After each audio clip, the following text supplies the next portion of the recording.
ये उस दिन जब घटना हुई वहां पे गांधी मैदान से लेके जाया गया है, तो मैं वहां पे स्थल पे नहीं था। मुझे पता चला तो मैंने तब ये भी नहीं पता चल रहा था कि लेके कहाँ जा रहे थे। मैक्सिमम मैंने जिसको फोन लगा सब बोले पता नहीं भैया कहाँ लेके गए, एम्बुलेंस में लेके गए, कहाँ लेके गए, हम लोग यहाँ देख रहे हैं वहां देख रहे हैं, किसी को नहीं पता था। तो किन्हीं कारणों से कैसे भी करके मैंने अपने तरीके से उसको पता लगाया कि वो एम्स की तरफ जा रहे हैं। मैं वहां से तुरंत निकला, इनके एम्स पहुंचने के 15-20 मिनट में पीछे मैं भी वहां पहुंचा। जब पहुंचा तो पहले रोका गया, भाई कहाँ जा रहे हैं, क्यों जा रहे हैं? तो मैंने कहा भाई हॉस्पिटल जाने भी नहीं देंगे, क्या हो गया? तो नहीं सर हम तो आपको जानते हैं, अब तो इसलिए रोक रहे क्योंकि पहचान गए हमको। तो मैंने कहा बिल्कुल हम मिल सकते हैं। आपने क्या किया? आपने किसी को खबर नहीं है कि आदमी गया कहाँ? आप हवा में उड़ा लेंगे, किडनैप कर लिया, किया क्या आखिर उसका? मुझे पता होना चाहिए। तब तक एक हमारे डीआईजी साहब अंदर थे, वो आए, बोले हाँ हाँ आने दीजिए, इनको आने दीजिए। मैं अंदर पहुंचा, वहां पे जाके जब वहां देखता हूं तो बहुत सारे ऑफिसर थे। ये एक बहुत इंपॉर्टेंट बात आप सबको बता रहा हूं, ये डीजीपी साहब से रिक्वेस्ट करूंगा इस बात का संज्ञान ले।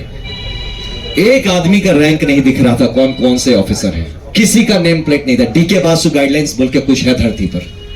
ये डीके बासु, मैं खुद ऑफिसर रहा हूं, मैं जानता हूं कि आप अरेस्ट, डिटेंशन, ये सब जो प्रोसीजर्स का तरीका होता है। इतनी अनप्रोफेशनल पुलिस मैं मतलब धरती पे नहीं सोच सकता कि भारत में आज भी ये सही में ये बिहार का वो जो गाना था, ये बिहार में ठोक दे कट्टा कपार में, यही पुलिस कर रही है। इतनी अनप्रोफेशनल। रैंक क्या है, नाम क्या है, कौन है, किसी को नहीं पता। ये तो बैंड ऑफ कौन है, हमको क्या पता? कोई बहरूपिया हो, कोई गुंडे हो, ये सच में पुलिस थी या नहीं? एक बंदे का नहीं दिख रहा था। आधे से ज्यादा ने कैप नहीं पहना था। बिहार पुलिस भी है कि नहीं पता नहीं, अब है कौन? तो वहां मैं सबसे पूछ रहा भैया आप कौन है, क्या है? हाँ बताया जाएगा। वहां पे आते हैं, रूम में मैं बैठा था, आके कहते हैं आपको मेडिकल टेस्ट करना होगा। प्रशांत जी पूछ रहे हैं किस केस में लाए हैं मेरे को? बताया जाएगा। अरे व्हाट इज बताया जाएगा? आपके कुछ नेचुरल राइट्स, फंडामेंटल राइट्स है ना, आपको पता तो होना चाहिए आप डिटेन हुए हैं, आपने मुझे अरेस्ट किया है, बताया जाएगा। तो बोले जब आपको ही नहीं पता आपने मेरे साथ किया क्या, आप कैसे भाई, आप पता नहीं, आप मुझे इंजेक्शन के नाम पे जहर दे देंगे तो कौन जानता है? इतनी दुश्मनी जब दिखा रहे, आप जहर भोंक देंगे मेरे अंदर और फिर कहेंगे किसी कारण से मर गया ये आदमी। तो ये रिस्क होता है ना। तो वो आदमी कैसे बोल दे कि हाँ आप मेरे शरीर के संग आप चेकिंग करिए, कुछ भी करिए, आप प्रिक करिए, कौन जानता उस नीडल में क्या लगा के प्रिक करेंगे?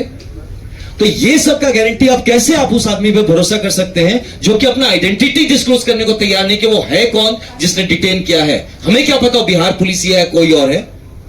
तो ऐसे सिचुएशन पे ये प्रशांत जी कहते हैं कि भैया आप हमको पहले बताइए कि हमको लाए क्यों है, आप कौन से केस में लाए हैं, कोई पुराना केस है, नया केस है, केस का नंबर बताइए, आप हमारे चार्जेस बताइए, कहां लेके जाएंगे यहां से ये बताइए, मुझे इन्फॉर्म तो करिए किसी को कि भाई हम कहां पे हैं। हमको फोन नहीं करने दिया जाए, भैया फोन मत करिए सर, फोन ऑफ रखिए। आप हमारे कम्युनिकेशन नेटवर्क बंद कर देते हैं। मैं फिर बोला ठीक है बाहर, मुझे बोले प्रशांत दिया कि काम करिए आप चल लीजिए बाहर, थोड़ा संभाल दीजिए, मीडिया के भी बंधु होंगे उनको बता दीजिए कि हम सेफ है, लोग में घबराहट ना आए किसी तरह का। ये आदमी लगातार सोच रहा है कि किसी तरह का विश्रृंखला नहीं होनी चाहिए, पीस मेंटेन रहना चाहिए। आप आनंद जी बाहर जी और सबको बताइए सब ठीक है, सब कोई घबराने की बात नहीं है। He was trying to make things peaceful और पुलिस उसको और उस पर डाले जा रही है घी। हम निकल रहे, सर थोड़ा आप बैठ जाइए सर। हम बोले क्यों डिटेन कर रहे हो? नहीं सर आप थोड़ा रुक जाइए, कोई सीनियर अधिकारी आ रहा है। मुझे पता है पुलिसिया तरीका है रोकने का, मैं अब उसको धकेल के तो जा नहीं सकता। मैं उससे पूछ रहा हूं अच्छा आप कौन है? सर बता देंगे सर, आप थोड़ा सा बैठ जाइए। ये सोचिए, ऐसे डीजीपी सर से मैं रिक्वेस्ट करता हूं, है ना, आपका एक जूनियर हूं मैं, आपसे रिक्वेस्ट करता हूं कम से कम बेसिक गाइडलाइन सिखाइए। ये बड़े बड़े गया में पुलिस अकेडमी बनाने से नहीं होता जहां आप डीके बासु गाइडलाइंस नहीं फॉलो करते हैं, और इतने बड़े हाई प्रोफाइल चीज में जहां प्रशांत किशोर जैसे एक व्यक्तित्व को आप डिटेन कर रहे हैं, अरेस्ट कर रहे हैं, साथ में खुल के बड़े बड़े ऑफिसर आके बड़े बड़े होकर चौड़े होकर रहे, 44 आदमी को डिटेन किया। पहले इसमें देखिए किसने डिटेन किया, जरा आप निकालिए। तो ऐसी परिस्थिति बन गई थी एम्स में, जहां पे ये जो एम्स से निकलने के बाद आपने देखा होगा काफी लोगों ने रोकने की कोशिश की, खोज रहे, गाड़ी में आके ठोक रहे, किस गाड़ी में भैया, कहां है, कहां है? अरे यार आप लोग, ये कैसा पुलिसिंग है जहां आपके पास मुंह है, जबान है, आप बोल सकते हैं ना, आप बताते नहीं, छुपा के क्या प्लानिंग करते हैं? एनकाउंटर करेंगे? पूछे थे वहां पे, मतलब प्रशांत जी ने पूछा था ये बात कि आप लोग प्लान क्या करें, मेरा एनकाउंटर करने का सोच रहे हैं क्या, कि इतना छुपा के रखा है, बता ही नहीं रहे कहां पे क्या होगा। मैं कैसे आपको बोलते हैं आपका आधार कार्ड दीजिए, मैं गजब आदमी हूं, देश का कौन आदमी है जो पॉकेट में आधार कार्ड लेके घूमता है? आप मेरे को चप्पल नहीं पहनने दिए, वहां से जब गया प्रशांत जी ने चप्पल नहीं पहना, किशोर जी ने अपना चप्पल उनको दिया वहां पे। वो चप्पल तक उनको पहनने नहीं दिया। बोलते आप आधार कार्ड दीजिए। वे कहां से दे? तब आप फोन से, मतलब फोन भी तो मेरा पता नहीं कहां है, आपने फोन भी कहां लेने दिया मुझे? तो ये किस तरह का अरेस्ट प्रोसीजर से, किस तरह का डिटेंशन? सर ने कहा रेड, ये तो मैं तो मिलिटेंट्स की कैंप अटैक्स करता था, है ना, प्रॉपर कैंप अटैक होता था जब फायरिंग और रॉकेट लॉन्चर चलते थे, वो भी ऐसे नहीं करता था भाई।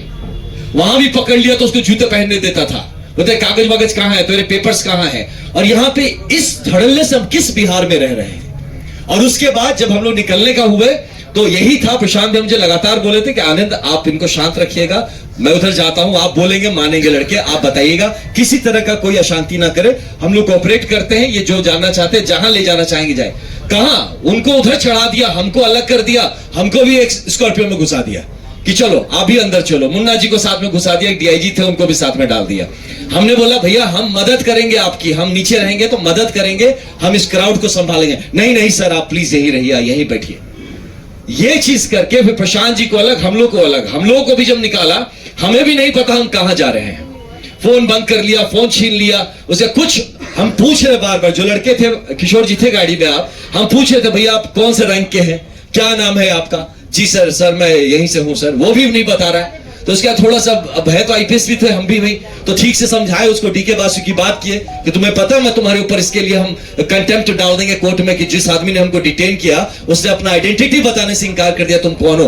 तब वो बताना शुरू किया कि हम सब इंस्पेक्टर हैं। तो 3 सब इंस्पेक्टर हमारे गाड़ी में बैठे थे, हमें नहीं पता था कहां लेके जा रहे हो। सर बता देंगे। अरे कैसे बता दोगे यार, मेरे घर वाले परेशान होंगे, आप क्या किडनैप कर रहे हो हमको? ये तो इलीगल डिटेंशन है ना। इस चीजों पे बात होनी चाहिए, ट्रेनिंग होनी चाहिए। This is a pure illegal detention, जहां आप अपने जिसको अक्यूज को आप बताते नहीं है किस केस में लाते हैं, ये बताते नहीं है कहां लेके जाते हैं, आप उसके घर वालों को नहीं इन्फॉर्म करते हैं कि वो कहां। उसके बाद आप पूरा तांडव मचा के यहां पे रखे हो और कहते हैं कि हम लोगों ने लॉ एंड ऑर्डर क्रिएट किया। लॉ एंड ऑर्डर तो पुलिस क्रिएट कर रही है भाई, creating so much suspense around the whole incident. तो ऐसे एक सिचुएशन में एम्स का पूरा वो जो माजरा था, इतने गंदे और गलत तरीके से हैंडल किया गया। वहां पे आप कह रहे हैं आधार कार्ड दीजिए, अब उनके पास आधार कार्ड नहीं, तो एम्स के बंदे बोल रहे हैं कि सर आधार कार्ड नहीं है तो हम आपको कैसे करें, हमें तो रजिस्टर करना पड़े। वो बोले हम तुमको कहां से आधार कार्ड, मोबाइल फोन मेरा पता नहीं, मेरा मोबाइल फोन किसके पास है, कहां पे? आप लोग जिस तरह से मुझे ये ऐसा रगड़ के ले आए हैं, पूरी तरह से घसीट के, चप्पल तक नहीं आपने पहना दिया, और आप हमसे कह रहे हैं हम आपको कोऑपरेट नहीं कर रहे हैं। और कितना हम कोऑपरेशन करें? तो ये रही मोटा मोटी ये जो बातें रही। This has been the approach of police. ये चीज को प्लीज हाईलाइट करिए। Bihar police has failed in observing the D.K. Basu guidelines by the pronounced by the Supreme Court of India, और इस पे इनको जवाब देना पड़ेगा।